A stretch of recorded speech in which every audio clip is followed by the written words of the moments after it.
7:13. We apologize to everybody for being late. We try not to do this, but we will now have convene the steering committee for Guam Green Growth, this meeting to order. It is 10:13 a.m. I Chair Dr. Shelton. I'm sorry, you skipped just a bit, Lieutenant Governor. All right, Dr. Shelton, you're recognized. Okay, thank you so much. I will provide my co-chair steering committee update for everybody. Thank you all again for being here for our November meeting. The main update that I have for all of you is that our 5-month Conservation Corps program at Guam Green Growth is concluding our first season of this remarkable program, and it's had a lot of impact over the 5 months for not just the 12 individuals that have been part of this program that's intended to prepare our workforce for the emerging green economy, but also has impacted all of our villages and many community groups and nonprofits as they've been able to get out there into different parts of our island and help create our sustainable future together. So just as a reminder for a few of the activities that have happened, we had over 200 applications that we worked through and brought on 12 people back in June. And then they were out at different island hosts like Farm to Table and Valley of the Latte. There were many agricultural training opportunities, also aquaculture. We had opportunities to train them in renewable energy. And one of their big activities last month was helping our island achieve that 100% renewable energy by 2045. So they got to get some workforce training in installing solar panels, which we hope will be a really big emerging green industry that we'll see more and more on the island. Thanks to a partnership with JFK High School, we were able to get our Conservation Corps members out on top of the roof for almost 2 weeks, where they were able to install 641 solar panels that will be producing lots and lots of energy for the next 20 to 25 years. So we're really pleased that this is going to be one of their lasting impacts. Of course, the other big project that we have going on is weekly. Every Friday, the Conservation Corps has gone to a different village and done a cleanup with the host village and the mayor's offices, and we've brought lots of volunteers along with us on the way. And so I have some numbers for you in just a bit about how much trash we've taken out of our jungles and our streets, our beaches, and diverted them from those jungle areas into the landfill or into the recycling stream. They've been doing a lot of work to help prepare our Guam Green Growth Circular Economy Makerspace and Innovation Hub, which we expect to do an opening by next month. So stay tuned for that date of that event once we get everybody's schedules together. But we had our last cleanup last Friday, which will bring us to our graduation this Friday. But before I get to that, I just wanted to show you the overall impact numbers that we were able to collect so far. This might be updated slightly with the rest of the activities that they're currently doing right now until Friday. But here we go. Here are some of the big numbers. 70,516 cans that were collected in partnership with Peggy Denny and put into the iRecycle bins. And so all of that recycling redemptions will be going into our public schools for their programming. 2,024 food crops were planted. Remember, I mentioned lots of volunteer hours, 4,149 total volunteer hours. So that's a huge return on the investment for the stipends that our Conservation Corps members have received themselves. They're acting as crew leaders in order to bring more people out to participate in this emerging green economy. Nearly 3,000 trees planted, 578 really big bags of trash were picked up, 690 feet of erosion control devices. Those are things like sediment check dams and sediment filter socks that were placed into the watersheds to keep some soil off the coral. We upgraded to LED lights at the same time we were doing the solar panels at JFK. Lots of white goods were picked up. Lots of acres of land were prepared for tree planting events. We harvested 400 feet of chain of love and did some really cool circular economy workshops. Today, they're actually working on a circular economy solution for the invasive bamboo. So there's a number here, 212 stocks of invasive bamboo. So they're going to be at the makerspace today to try to find some local solutions, making furniture and other trinkets out of those materials. So that's going to be another exciting report to come out. And that brings me to the G3 Conservation Corps graduation. Please join us this Friday, 9 o'clock on the front lawn of Adelup. Due to our social gathering limit, we'll have it live streamed on the University of Guam's Facebook page and the governor's Facebook page, so you can meet all of our graduates and hear more about what they've been up to these past 5 months. Any questions on that before I move on to just 2 other small updates?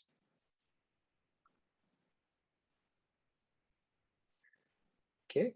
Thank you. The other thing that we have going on right now until the end of the year is the Bring Your Own Bag outreach campaign. This is something I mentioned yesterday at the Island Beautification Task Force meeting, but we are working with the Island Beautification Task Force and Guam EPA to prepare our community for this transition to no more biodegradable plastic bags coming January 2022, and no more paper bags in July of 2022, thanks to a public law that former Senator Regine Bisco-Lee had gotten passed in her last term. So we're thankful for this big contribution to our sustainable future. And so we want to make sure that our community is ready and understands all of the new things moving forward with thanks to these laws. And this is just one picture I showed yesterday at the Island Beautification Task Force meeting as well. We had 350 bags go out with the food commodities distribution in Jotnia. So we hope to do a couple more of those as well. And thank you to the Guam EPA this morning. These are both Walter and Michelle, the administrators at EPA, were out on the streets with us today in a great partnership to make sure that our community is ready for this. And my final update is we've got the aquaculture village program continuing to move forward. So our aquaculture extension agent from Guam Sea Grant has done training with several community groups here at the University of Guam campus, and we're putting 5 or 6 of these aquaponic systems out into different villages. And so I'm pleased to share that yesterday, the first one got set up in Dedido at Island Girl Power. So they will be a host for this first one. So more of that to come. And Lieutenant Governor, thank you. Those are my updates for November. Great updates, Austin. So with this Conservation Corps graduating, is it in the plans to, and is it in your funding stream to have another cohort come through? And if so, when would you initiate the application process and such? Yes, thank you for that. Absolutely, we are very excited to do season 2 of the Guam Green Growth Conservation Corps coming in 2022. We plan to start somewhere around April or May. The application process will probably start as early as February. So we'll make sure to get those announcements out. We're thankful for the funding that came from the Guam legislature in this past budget cycle. So we're going to keep it going. And I'm sure it's going to have a lot more impact for our community in this next year. Excellent. And of course, I guess what we'll do is we want to make sure that we capture that talent and make sure that they're available for opportunities in the government and in the private sector and civil society to try and continue the work that they have. So, all right, well, I'm looking forward to the graduation tomorrow. Yeah, thank you for that. On Friday, 9 o'clock. And I'm sorry, on Friday. We will have some announcements, I believe, on where some of them are ending up. Good. We have some of them are getting into new jobs on different teams or creating new businesses or expanding their current businesses. There's a lot. we had a very diverse group in this first cohort, all different ages, different backgrounds, and lots of different interests in different areas of the green economy. So we're really proud of where they're deciding to take all this new knowledge with them. Excellent. Well, thank you very much. We'll have now Lawrence Waddell, G3 coordinator. Thank you, Lieutenant Governor. I don't really have a ton of updates today, but I am still currently working on the G3 Action Framework updated booklet for with the updates that came out of our last biannual meeting in September. So that should be ready in the coming weeks. I'm also working on the recycling bins and the trash bins that we're getting in for our recycling and island beautification project. So our last shipment from Saipan will be in next week. And we are working on the designs right now for the logos and labels and how to make it eye-catching and understandable for our community. Also, Rita, the G3 Rita Bernardo, the G3 Associate Coordinator, and I have been meeting regularly to work on the expansions for the G3 dashboard. So we're focusing right now on thriving natural resources and educated, capable, and compassionate island. We are hoping to get the thriving natural resources done by the end of this month and educated, capable, and compassionate island done by December. So be looking out for those. We've been meeting with the teams to assess what they prefer as relevant indicators and how to make adjustments and to ensure that all the information presented on the dashboard is properly sourced and accurate. So it's been a really good process, and we are going to start working on the community of practice and standard operating procedures for the dashboard. So those are my big updates. All right, great. Thank you very much. We'll head now into our subcommittees. We'll start with Sustainable Alliances. I think we have Melvin and Trina on.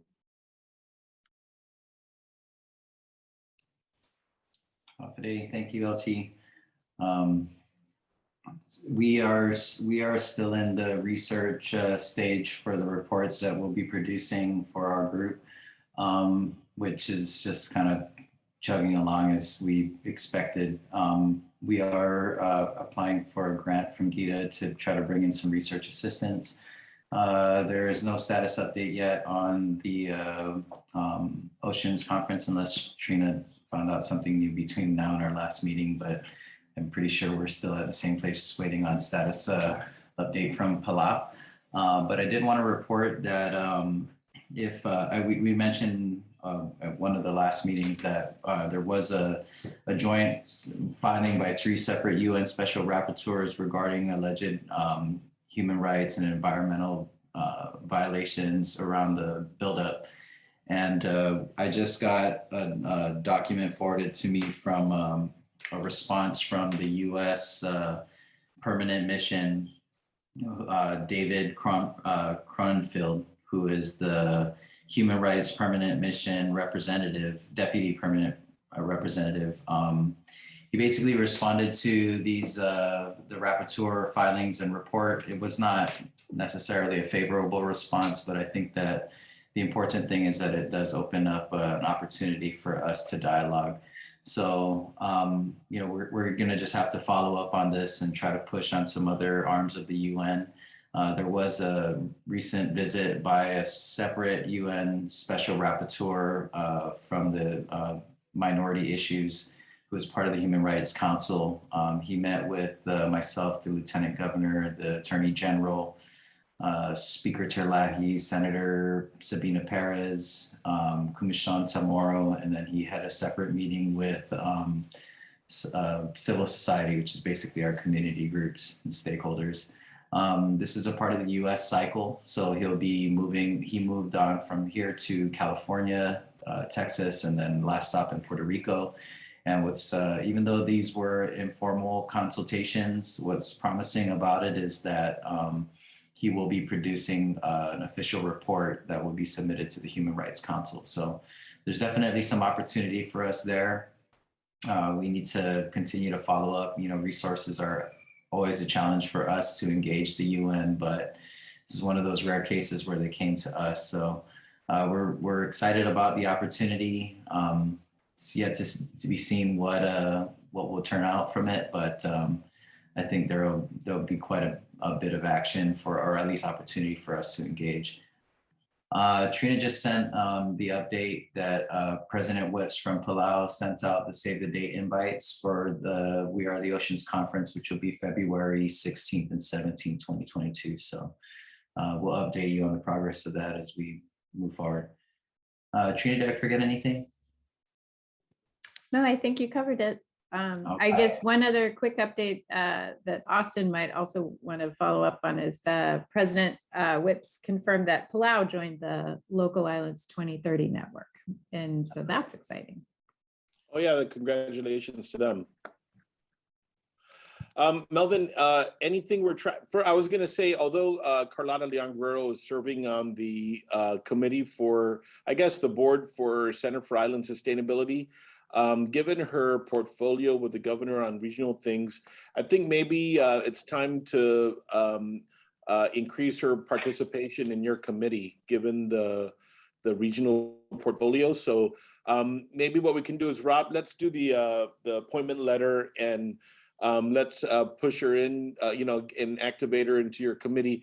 And in speaking with Mayor Savares, and maybe we'll have a side meeting with her, I think she might be thinking that entry into the infrastructure area might be suitable for the mayors, given what's happening with housing challenges and all the infrastructure needs. So we'll go ahead and I'll reconfirm that with Mayor Savares, but we'll go ahead and make those changes as we move forward. That's a great idea.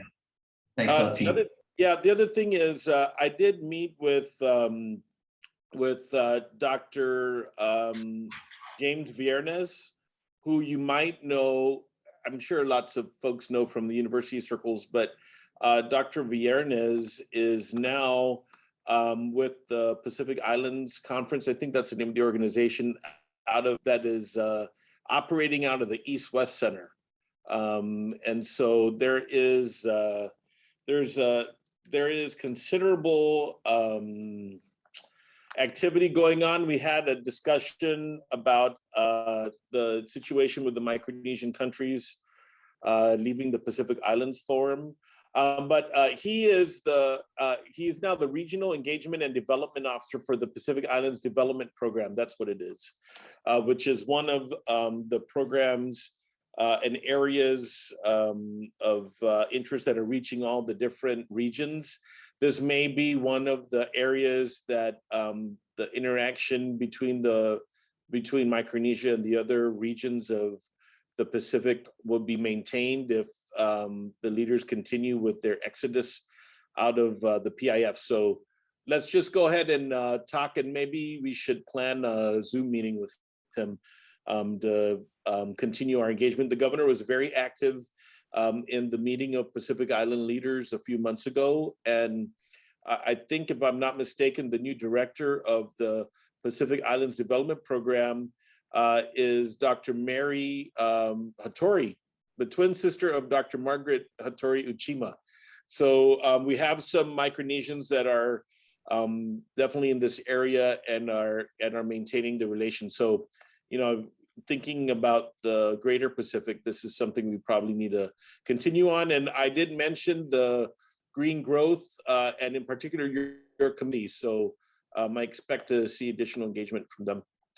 Great. All right. Lieutenant Governor, this is Austin. May I suggest we invite Dr. Hattori and Dr. Viernes to be our presentation speakers for next month's steering committee meeting? Absolutely. Thank you. I understand that they've received some significant funding recently, and it was also just announced that the Local 2030 Islands Network is getting more State Department funding for climate change action. So I think it'd be great to check in with them to see how these opportunities can align with the items in our G3 action framework that we would like to complete.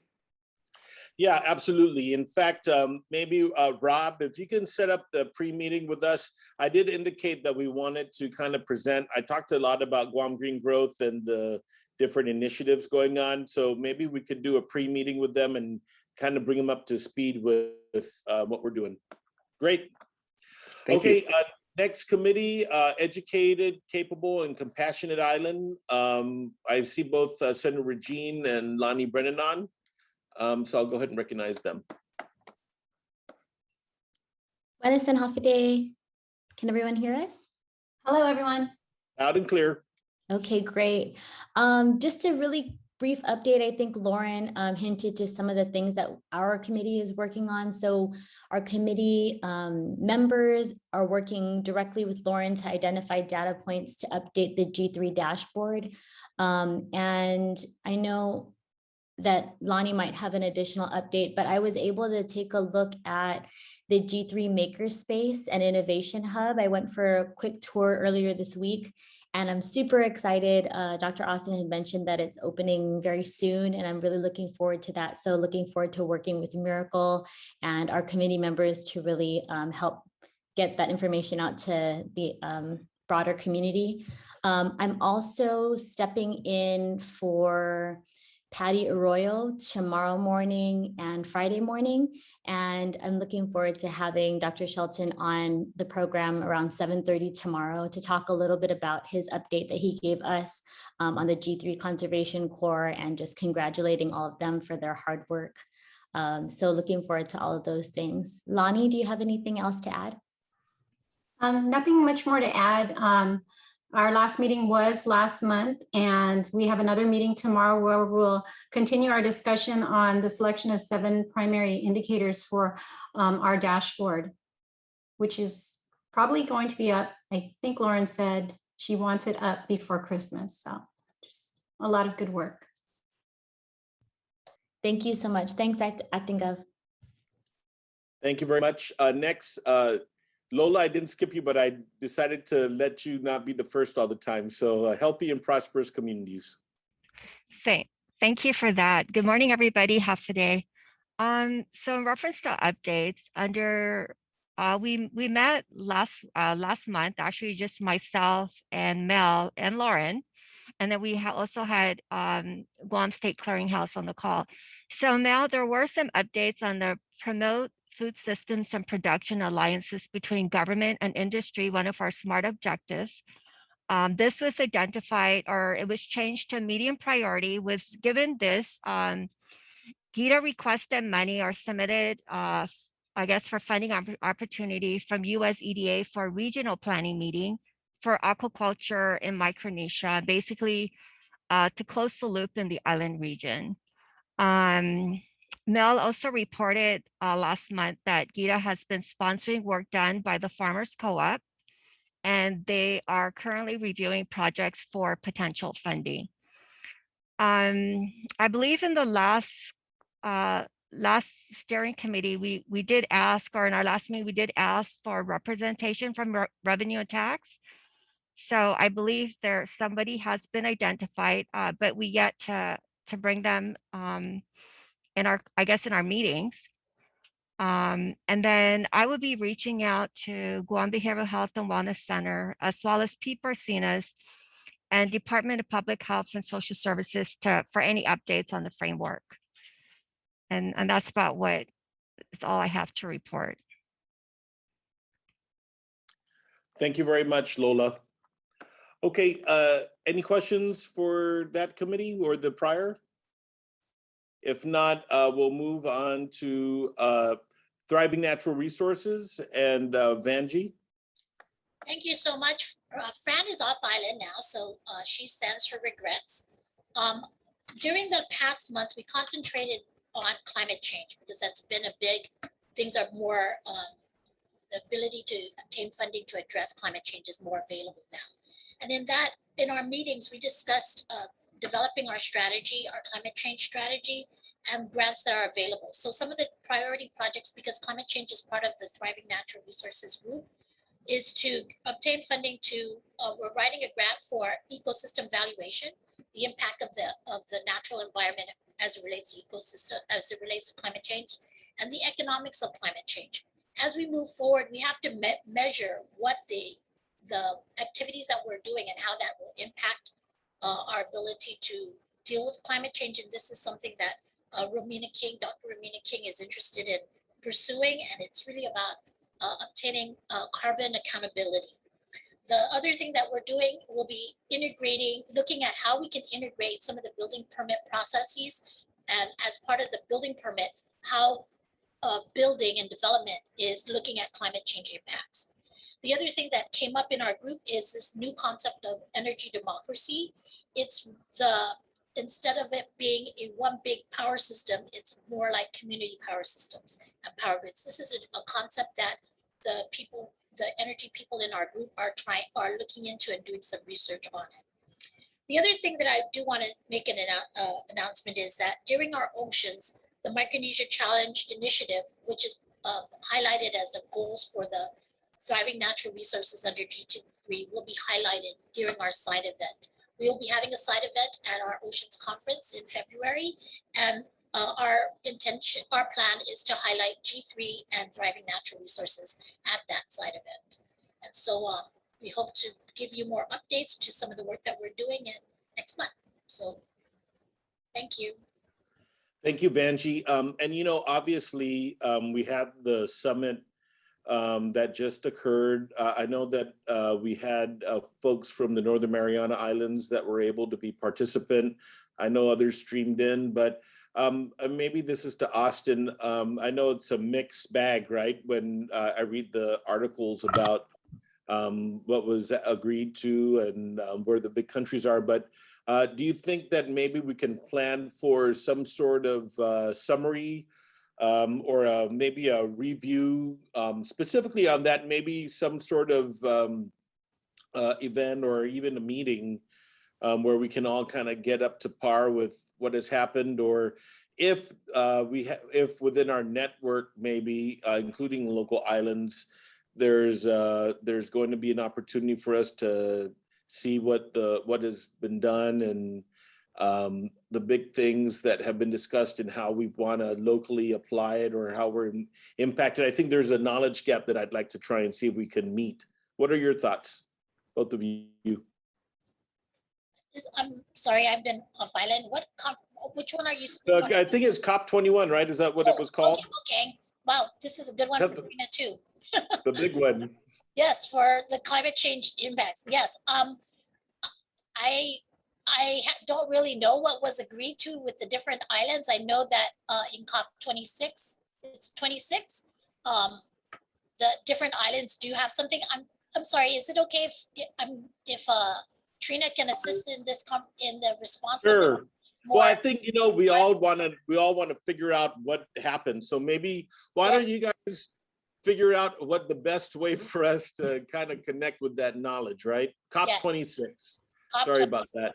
I'm so, okay. Happy to help, Vanjie. Yeah, I have some summaries from the Nature Conservancy and others. So I'm happy to work with you in Austin to put something together. Yes. And so maybe that some of the goals there we could integrate into our climate change strategies. Yes, let's do that. And so if Trina can check the TNC network and maybe MCT, I'll work on the local 2030 and GLISPA side. I think that we've got updates all around. There's lots of email updates coming out after COP26. So it'd be great to see how we can make sure we're integrated with all of that. Okay, great. Thank you.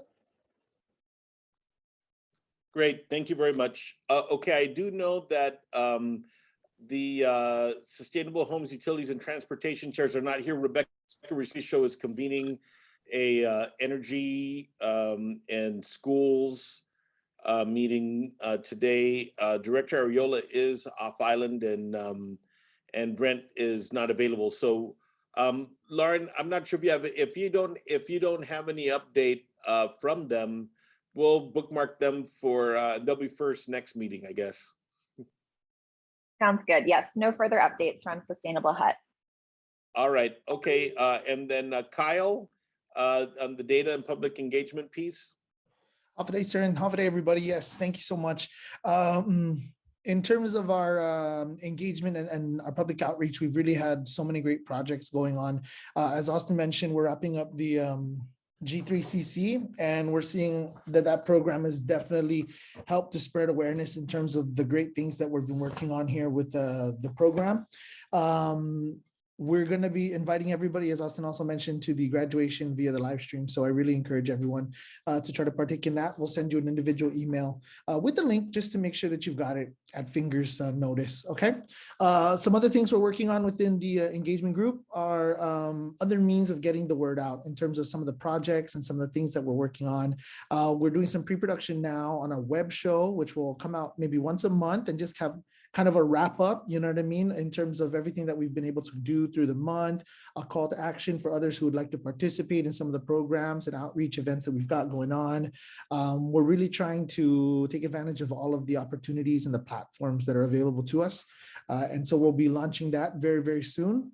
With the plastic bag outreach and educational campaign, we've been out in the stores maybe 3 times a week for the past several weeks as we count down to the end of 2021 and the end of those single-use plastic distributions in our stores. We've been using a lot of social media, and we're finding that there's a lot of great support out there. We've tooled a couple of posts up, and we've got some videos, and I'd like to share one right now if I could ask Lawrence, who is a part of our science communication team here at G3, to just put up our first one. This first video is one that we've distributed, like I said, via social media on YouTube and the such, to kind of get everybody caught up to speed with the bag ban and some of the things that we've been doing. So Lawrence, if we could get that one going, sir. For decades, we've been used to going into stores and restaurants and being given plastic bags, and it's extremely convenient. We all know that. But a lot of times we don't realize the harm that plastic bags are having on our environment. With the abundance of plastic bags being distributed on our island, there tends to be a lot that are littered, found along our beaches, the sides of the roads, and those eventually break down, but break down in a way of microplastics. In January of 2021, Guam took a really important step toward our sustainable future, and local retailers were no longer able to pass out plastic bags.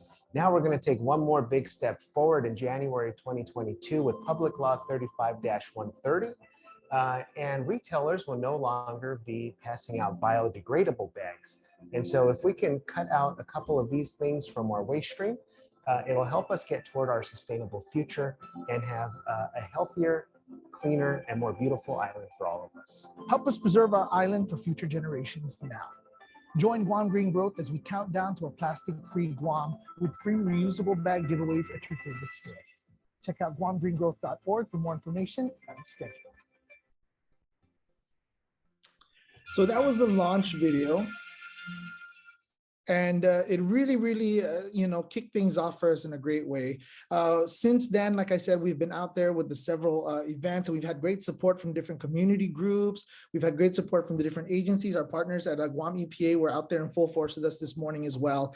And we've really not only seen the engagement in terms of our partners really kick up with this, but with the community as well. We're seeing tons of people come out to these things and go, oh, I already have a bag, or, oh, thank you for telling me, So this is all really what we're looking for, right? We're looking to really start the fire under a lot of people so that they can get behind the movement as well. We've got one more video just to share with you. And this is just a snippet of kind of what happens at these outreach events. It was one that we had held up in Jigo at the Hofade Market. Go ahead, Lawrence.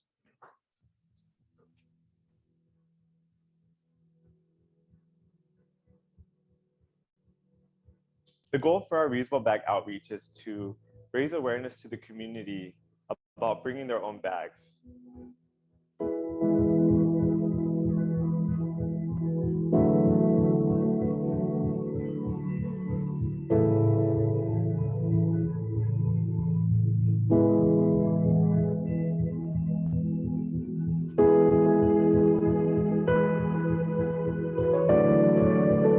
Bringing your own bag when you go shopping or getting takeout is just one step closer to being more sustainable.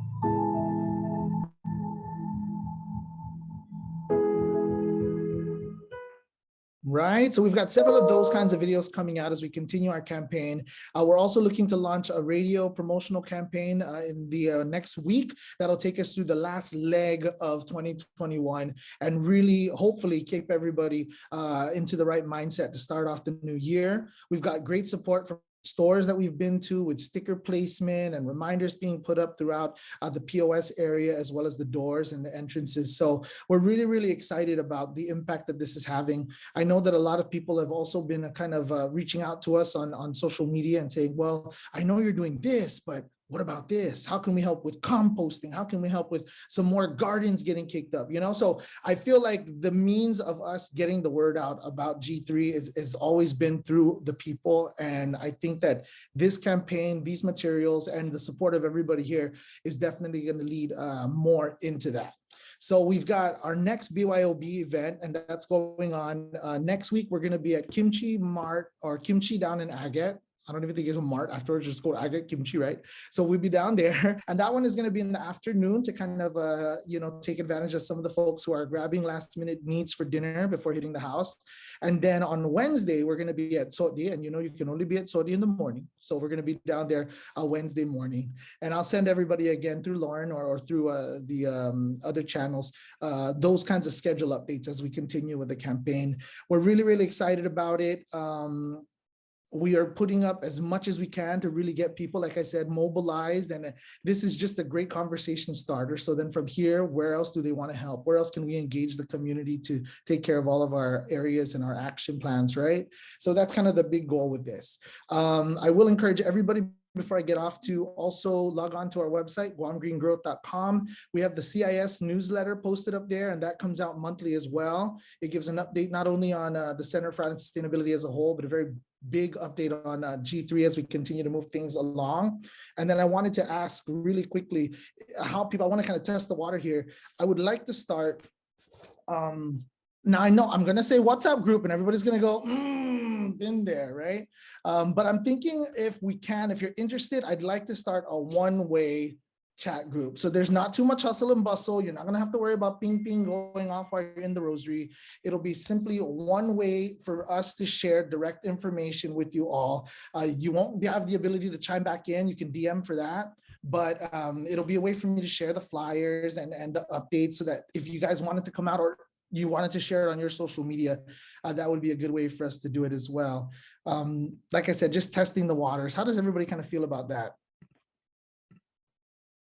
Yeah, I think like with a lot of people, right? When you get another chat group, you're added to, you're like, oh, and then you don't even chime in. So it's just more noise and more clutter. But with these one-way chat groups, as I call them, right? It'll be strictly for dissemination of information. So thank you so much. I'll get contacts from Lauren. And if you want to quit the group after I add you to it, that's okay too. But hopefully you'll stay and help us to spread the word and build the program. Thank you. Thanks, Kyle. All right, I don't see Kyle the Helic, but is any representative from the youth ambassadors on?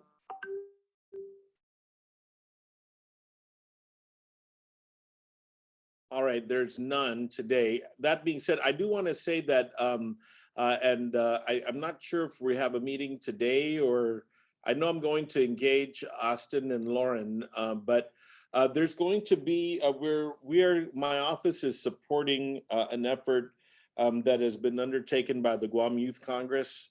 And the vision is to have a few convenings with the Governor's Youth Council, the G3 Youth Ambassadors, and some other youth groups with the goal of having a youth summit in April. And that's going to entail having a few convenings in December, I believe, in February or March, leading up to April. And so I guess what they'll do is in December, they'll want to convene and they'll want to select topics and action areas or need for action that they want to center on and have dialogue within the youth community, leading up to having this summit and I guess a showcase of some of the policy issues that they'd like to see or be participant or lead by the time Youth Month comes along in April. So I know that I have offered or I've asked them to incorporate this as one of our activities that are in line with our G3 efforts. And I think after the meeting, we'll just stay on a little. I'll maybe ask Austin and Lauren to stay on with me and Lawrence Alcaro to kind of talk about that. And then the other thing is, I'm also pleased to tell you that in the last few weeks, I've been mentioning G3 to some of the corporate citizens on island. So I had an opportunity to speak with the owner representatives of Cashules when they were on island. I talked to them about trying to find ways to recover some of the food and other produce that may be tarnished or headed into the waste stream, to try and recover it for some zero waste projects. That is in line with some of the efforts they're doing in some of the communities they're serving. So I maybe wanted to bookmark that and see if we can partner them up with some groups. So we'll talk about that with Lola and others. And then also the owner representative for Don Dondoki, which is constructing a pretty mega store heading our way in Tamuning. And that is, I'm trying to remember what my mind went blank. Rob, what is the name of our big store coming? Don Quixote? Don Quixote. Sorry, guys. Anyway, this Don Quixote is going to be the largest store that they have throughout their system. They have 700 stores throughout the island. But one of the things that they talked about is their company, their corporate headquarters has adopted the UN SDGs as part of their corporate philosophy. And given the amount of waste that normally is generated from big stores like this, they're interested in talking and identifying some ways for them to adopt, develop, or partner with projects aligned with G3 and the SDGs that they might be able to help push with their corporation. One of the thoughts, and this is kind of advancing maybe Dr. Shelton, some of the aquaculture and agriculture discussions that we have, they would like to explore possibility of utilizing their network of stores for export for aquaculture, for example. So there's a lot of, I think some hope and promise. Their big construction continues, but is going to escalate throughout 2022. Their opening is forecasted for 2023. So we have some time to speak with them and maybe access to some of their corporate folks in Japan that in particular are assigned to SDGs in their corporate context. So if we can start thinking about that, although we do have, of course, private sector involved, but I think maybe we might want to consider this might be on the G3 side. I know that you have been recognizing mayor's offices and some businesses for certain aspects or certain SDGs that they're committed to. And maybe this might be a way to head into the corporate side. So we can talk about that and develop that. Yes, absolutely. That's our Guam Green Growth Commitment Program. And Miracle will be expanding some of that outreach together with the opening of the Makerspace and Innovation Hub in 2022. So we'll have lots more opportunities to have more business engagement in G3 activities. Wonderful. Very good. Okay. Any other questions, comments, or topics to be raised for our steering committee? If not, we will see you at the next meeting or the next convening. Could be earlier, depending on the opportunities to get caught up on COP26, specifically commitments made by the United States and perhaps others that have not been made that locally we might be able to advance, as we've seen in some of the states during these dark years that we just got out of. So at least with regards to climate change. All right, so if not, I'll ask Lauren, Dr. Shelton, and Lawrence and Ken Quintanilla to stay behind. Thank you very much and have a good day. Kyle also. Bye. Thank you, everybody. Adios. Thank you.